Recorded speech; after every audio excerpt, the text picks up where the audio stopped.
Hi guys, here from Germany. I'm here with my NATO flag and I'm calling for Austria to join NATO. And here from Germany it's a very good moment to do that. And I ask myself, what is exactly the big difference between Austria and Germany? That Germany is in NATO and in Austria it's not. Yeah?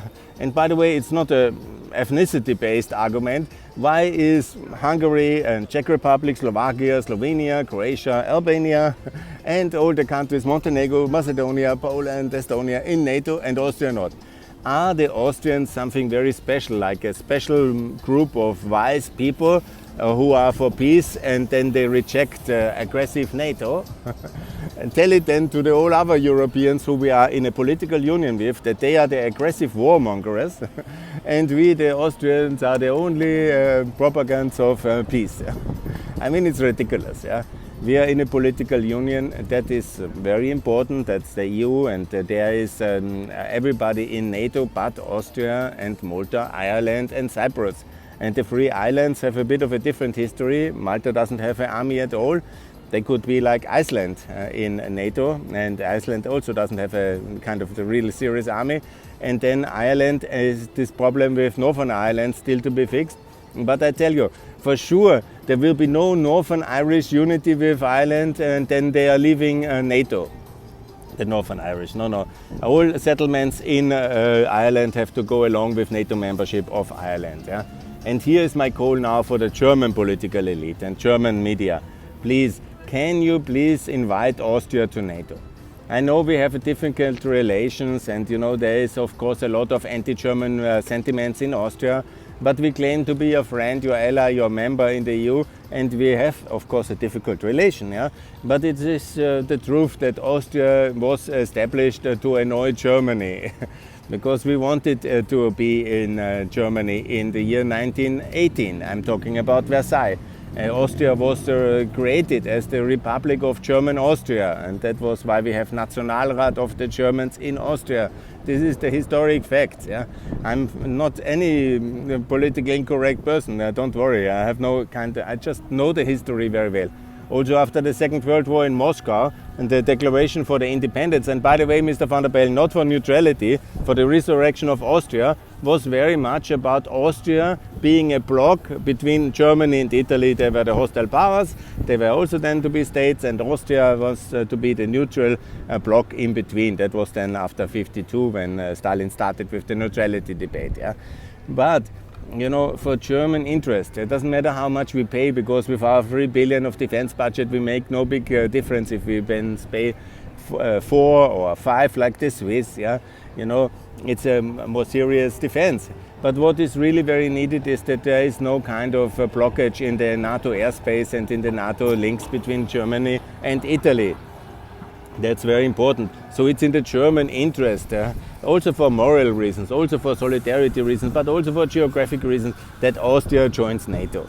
And if you kindly could start a debate in Germany, now after Sweden and Finland have now joined NATO or in the process, then Austria as well to join NATO. That would be really very, very positive for us. And I know there will be some jokes then by some anti-Americans. They will also make anti-Austrian, anti-German jokes. The whole Piefke saga will come up. And it will be funny and okay. But why not to confront the Austrian lies and the Austrian irresponsibility and the whole neutrality myth now from the German side? And in your beautiful talk shows, discuss these issues and discuss why Austria actually is neutral. Because if we are very honest, there is no reason for our neutrality since 1995 anymore. There is no reason, there is no basis, there is no justification. It's just historic folklore. And it's just, a kind of self-perpetuated myth that Germany is the only guilty country and we in Austria were the victims. And now we are neutral because we are for peace. Yeah?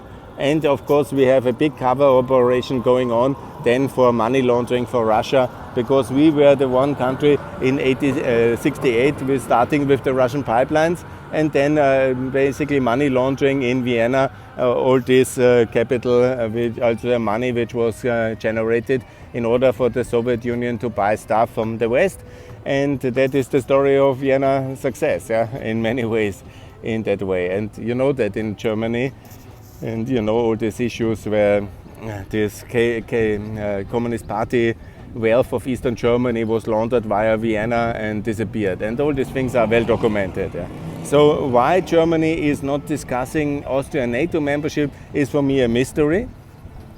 And it's a misery for me, because it would be really helpful if, because in Austria a lot of people watch German television, about everybody is at 8 o'clock in the German news as well, and this is a lot of credibility. So if Germany could kindly, as a NATO member, just discuss kindly why the Austrians are this kind of Schlawiners and hiding in the Alpine kind of thing. I know the reason, because we have never been re-educated by the Americans, so we are very much in this Hitlerian anti-Americanism.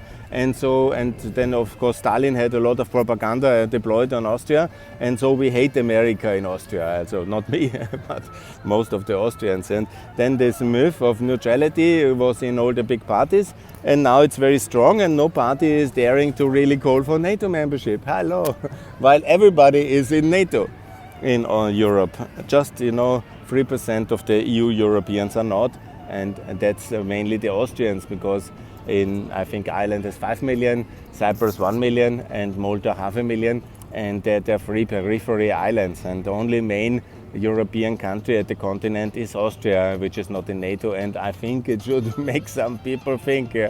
So please, Germany, if you're not inviting us, then it doesn't seem very serious, because why should the Americans from far away invite us? Why the Slovenians, the Hungarians? They all have different issues. So Germany as the main power in Central Europe, can you kindly ask the question? Because there is no answer. And so kick off the debate now in the end of May, and that was really very meaningful. Thanks a lot for that. And please, Austria, NATO.